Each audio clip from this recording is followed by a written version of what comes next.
Assalamualaikum warahmatullahi wabarakatuh. Bertemu lagi di channel Kumfi Santri, channelnya para santri. Di video kali ini akan membahas sebuah karomah.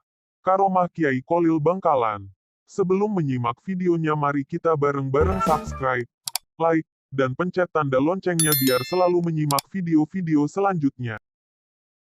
Dikutip dari halaman website madure.com, yang membahas tentang karomah Kiai Kholil Bangkalan. Istilah karomah berasal dari bahasa Arab. Secara bahasa berarti mulia. Syekh Tahir bin Soleh Al-Jazairi dalam kitab Jawahirul Kalamiyah mengartikan kata karomah adalah perkara luar biasa yang tampak pada seorang wali yang tidak disertai dengan pengakuan seorang nabi. Adapun karomah Kiai Haji Kholil diantaranya. Tertawa keras di dalam sholat.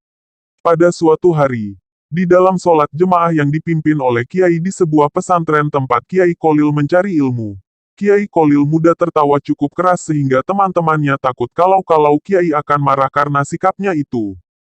Dugaan mereka tidak keliru. Setelah selesai sholat, sang Kiai menegur Kiai Kholil muda dengan sikapnya yang tertawa cukup keras waktu sholat tersebut yang memang dilarang dalam Islam. Ternyata, Kiai Kholil muda masih terus tertawa meskipun Kiai sangat marah terhadapnya. Akhirnya Kiai Kholil menjawab bahwa ketika sholat berjamaah berlangsung dia melihat sebuah berkat wadah nasi waktu kenduri di atas kepala sang Kiai. Mendengar jawaban tersebut, sang Kiai menjadi sadar dan merasa malu atas sholat yang ia pimpin tersebut. Karena sang Kiai ingat bahwa selama sholat berlangsung, dia memang merasa tergesa-gesa untuk menghadiri kenduri sehingga mengakibatkan sholatnya tidak khusyuk. Debat kepiting dan rajungan. Pada suatu hari, para ulama Mekah berkumpul di Masjidil Haram untuk berdiskusi membahas masalah dan hukum Islam yang sedang terjadi di Makkah. Semua persoalan didiskusikan tanpa hambatan dan selalu mendapatkan solusi dan kesepakatan semua ulama tersebut. Akan tetapi pada masalah mengenai halal atau haramnya kepiting dan rajungan terjadi banyak pendapat dan tidak menemukan solusi. Kiai Kholil pada waktu itu berada di antara peserta diskusi sambil mendengarkan dengan tekun sambil sekali-sekali tersenyum melihat silang pendapat para peserta diskusi. Melihat jalan buntu permasalahan yang ada di hadapnya, Kiai Kholil minta izin untuk menawarkan solusi untuk masalah tersebut. Akhirnya Kiai Kholil dipersilahkan untuk naik ke atas mimbar oleh pimpinan diskusi.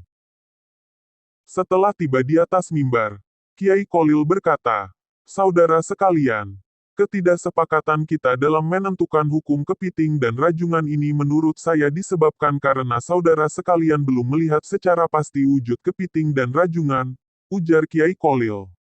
Semua ulama yang hadir dalam diskusi tersebut menyetujui keterangan Kiai Kholil tersebut.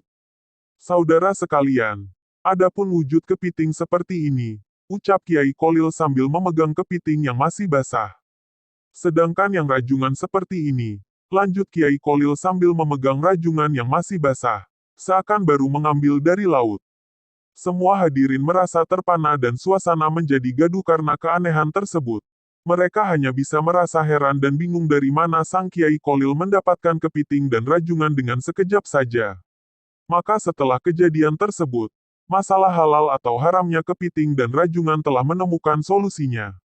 Sejak kejadian itu, Kiai Kholil menjadi ulama yang disegani di antara ulama Masjidil Haram. Ke Makkah naik kerocok, sejenis daun aren yang dapat mengapung di air. Pada suatu sore di pinggir pantai daerah Bangkalan, Kiai Kholil hanya ditemani oleh Kiai Syamsul Arifin, salah seorang murid dan sahabatnya. Mereka membicarakan perihal urusan pesantren dan persoalan umat. Tak terasa waktu sudah berlangsung lama dan matahari hampir terbenam. "Kita belum sholat asyar Kiai," kata Kiai Syamsul Arifin. "Astagfirullah," kata Kiai Kholil menyadari kehilafannya. "Waktu asyar hampir habis. Kita tidak mungkin sholat secara sempurna Kiai," ucap Kiai Syamsul Arifin.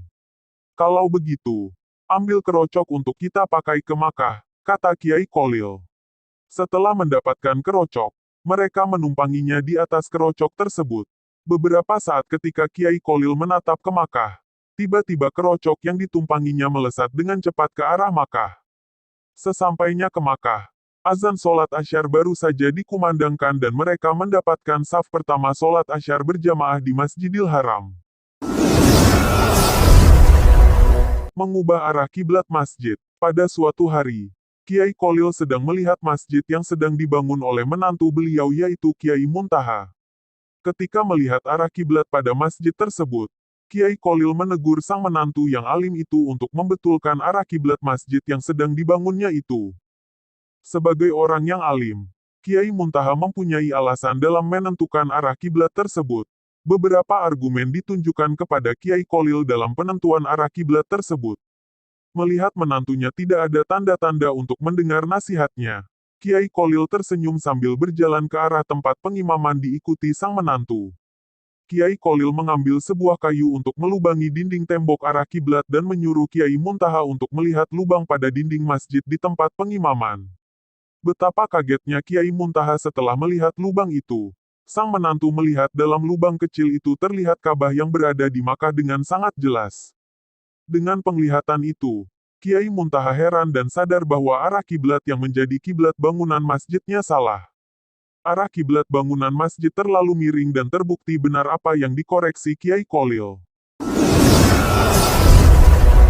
Membelah diri. Kesaktian lain dari Kiai Haji Kholil adalah kemampuannya membelah diri. Dia bisa berada di beberapa tempat dalam waktu bersamaan. Pernah ada peristiwa aneh saat beliau mengajar di pesantren. Saat berceramah, Kiai Haji Kholil melakukan sesuatu yang tak terpantau mata. Tiba-tiba baju dan sarung beliau basah kuyup. Cerita Kiai Haji Gozi. Para santri heran. Sedangkan beliau sendiri cuek. Tak mau menceritakan apa-apa. Langsung ngeloyor masuk rumah.